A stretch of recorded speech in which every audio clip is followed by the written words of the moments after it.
નમસ્કાર દર્શક મિત્રો, જનરપન ન્યૂઝમાં આપનું સ્વાગત છે।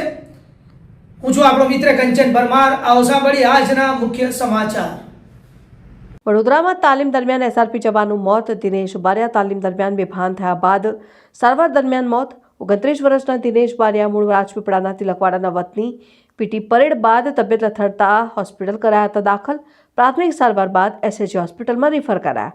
સારવાર દરમિયાન તબીબે મૃત જાહેર કર્યા। અમારી જૂથ ખાતે ગઈ 15/3થી જે તાલીમ શરૂ કરવામાં આવી છે તાજેતરમાં ભરતીમાં એમાં એસઆરપી લોકરક્ષક તરીકે દીપક દિનેશ બારિયા ઉંમર અંદાજિત 27 વર્ષ જેઓની નિમણૂક એસઆરપી ગ્રુપ 1 ફર્સ્ટ ગ્રુપ ખાતે થયેલી હતી અને છેલ્લા 4 વીકથી અમારા જૂથ ખાતે તાલીમમાં હતા। સવારના નિયમ મુજબના પીટી ટેબલ પ્રેક્ટિસનો ટાઈમ જે હતો અમારો ટ્રેનનો ટાઈમ એ પૂરો થયો એટલે કપડાં ચેન્જ કરવા નાવા ધોવા માટે એ લોકો ગયેલા। ફ્રેશ થઈ કપડાં પહેરી અને તૈયારી થતા હતા એ સમયમાં એને છાતીમાં દુખાવો થતો હતો એવો એના સાથી મિત્રને જણાવ્યું અને હોસ્પિટલ પાસે જવા માટે બંને નીકળ્યા।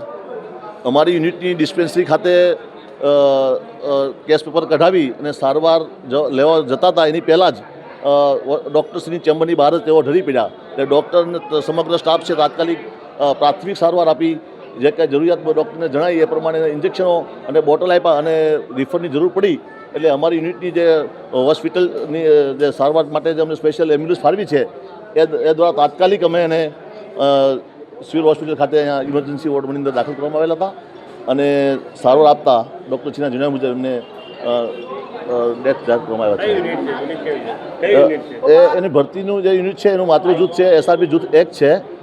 તાલીમ જે લઈ રહ્યા છે એસઆરપી જૂથ 9 ખાતે રહ્યા છે। દીપક દિનેશભાઈ બારિયા રાજપીપળાના વતની છે। ના કોઈ નિકાલ નહીં પણ હમણાં એને શરૂઆતમાં 9 વાગ્યા પછી જે પરેડ પૂરી થઈ અને એના મિત્રને જણાવ્યું ફ્રેશ થઈને લોકો બહાર નાસ્તો પાણી કરીને બહાર આવતા હતા જ્યારે કે છાતીમાં દુખે છે ને એ અનુસંધાને ડૉક્ટર પાસે અમારા યુનિટના ડિસ્પેન્સરીમાં સારવાર માટે ગયેલા હતા। ટ્રેનિંગમાં ના બિલકુલ નહીં।